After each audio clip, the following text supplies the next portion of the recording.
అంబేద్కర్ భారత రాజ్యాంగ నిర్మాత, అంబేద్కర్ మేధావి, అంబేద్కర్ సంస్కరణవాది. ఇవి అందరికీ తెలిసిన విషయాలే. ప్రజాస్వామ్య వికాసం, అంటరానితనం, కుల నిర్మూలన వంటి విషయాల్లో ఆయన చేసిన నిర్విరామ కృషి అందరికీ తెలిసిందే. కానీ మహిళల సమానత్వం కోసం, మహిళల విముక్తి కోసం చేసిన కృషికి మాత్రం అంత ప్రాచుర్యం లభించలేదనే చెప్పాలి.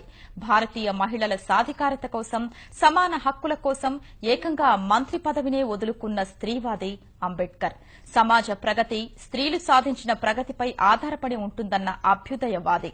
మాటలతో ఆగిపోకుండా ఆచరణాత్మకంగా పనిచేసిన స్త్రీ పక్షపాతి అంబేద్కర్.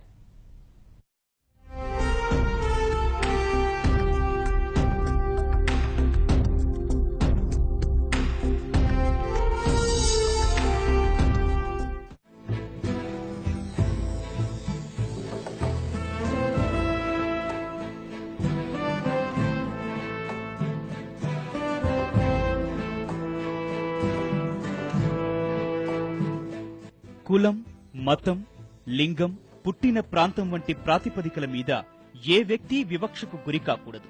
ఇది భారత నవసమాజ నిర్మాత అంబేద్కర్ బలంగా విశ్వసించిన సిద్ధాంతం. అందుకనుగుణంగానే భారత రాజ్యాంగ రచన చేశాడు. అంతటితో తన బాధ్యత పూర్తయిందని భావించలేదు. ఆచారాలు, మత విశ్వాసాల కారణంగా భారతీయ సమాజంలో దయనీయంగా మారిన స్త్రీకి విముక్తి కల్పించాలని తప్పించాడు. బాధ్యతలే తప్ప ఎలాంటి హక్కులు లేని దుస్థితిని భారతీయ స్త్రీకి విముక్తి కలిగించాలని కృషి చేశాడు. అందుకే ఆయన కుటుంబ వ్యవస్థలో స్త్రీలకు కొన్ని హక్కులు కల్పిస్తూ తయారు చేసిన హిందూ కోడ్ బిల్లుకు ప్రాణం పోశాడు.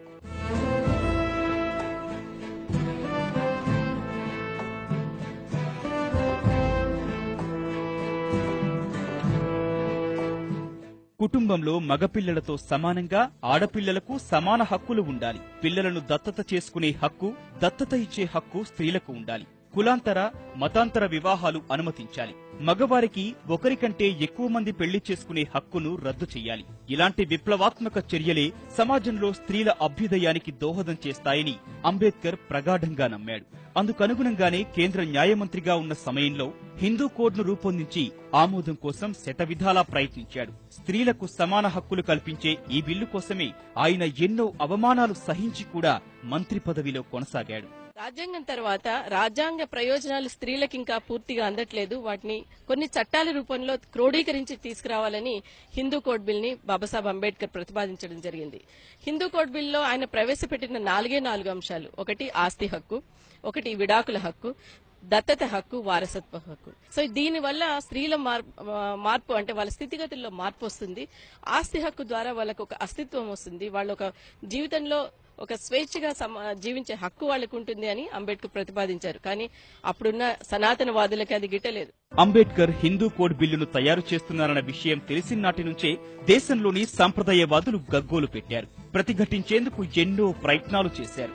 ఆనాటి హిందూ సమాజ ఆందోళనలకు కాంగ్రెస్ పార్టీ పెద్దలు తలొగ్గారు. అందుకే కాంగ్రెస్ కు ఆధిక్యం ఉండి కూడా పార్లమెంట్లో అంబేద్కర్ ప్రవేశపెట్టిన హిందూ కోడ్ బిల్లు ఆమోదం పొందలేకపోయింది.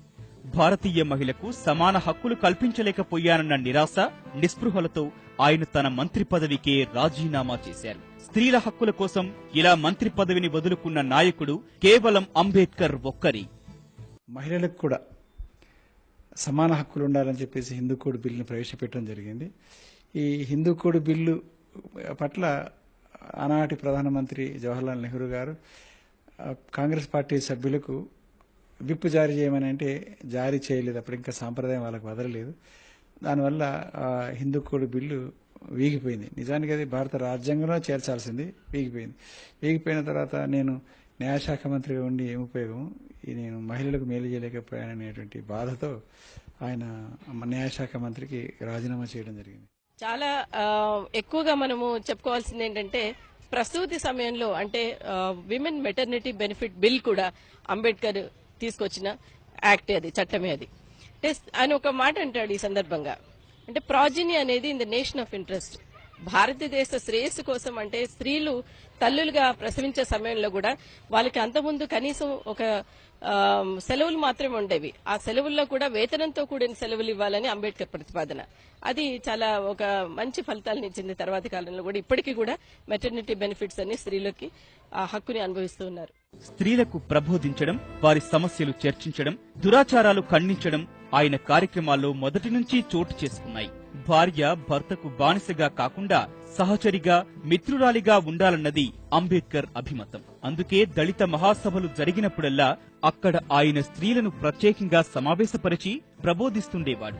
సమాజ ప్రగతి స్త్రీలపైనే ఎక్కువగా ఆధారపడి ఉందని అంబేద్కర్ తరచూ అనేవారు. స్త్రీలకు విద్యావకాశాలు కల్పించడానికి అంబేద్కర్ ఎంతో ప్రయత్నం చేశాడు. ఆయన నేతృత్వంలో ఏర్పడిన పీపుల్స్ ఎడ్యుకేషన్ సొసైటీ బాలికలకు విద్యావకాశాలు కల్పించారు. విద్యా సంస్థలకు బాలికలు పరదాలో వచ్చిపోయే ఏర్పాట్లు, ప్రయాణ సౌకర్యాలు, తరగతి గదుల్లో వేరే ప్రవేశ ద్వారాలు వంటి సౌకర్యాలు కల్పించి వారిలో విద్యాభిరుచి పెంపొందించారు. మూఢాచారాల నుంచి బయటపడాలని అంబేద్కర్ తరచూ చెప్పేవారు. మారుతున్న సమాజంతో పాటు పద్ధతులు మార్చుకోవాలని, హేతుబద్ధంగా ఆలోచించాలని బోధించేవారు. ఆడవాళ్ళందరినీ వేరే సమావేశపరిచి ఒక ప్రత్యేకంగా వాళ్ళని అడ్రస్ చేసేవాడు. అంటే మీరు ఇలా ఉండాలమ్మా, ఇలా బట్టలు పట్టుకోవాలి, ఇలాగా శుభ్రంగా ఉండాలి, మీ పిల్లల్ని చదివించండి. ఏదో అప్పులు ఉంటాయి, అప్పులు తీర్చడానికి వీళ్ళు పిల్లల్ని పాలేర్లుగానో కూలీలుగానో పంపిస్తారు.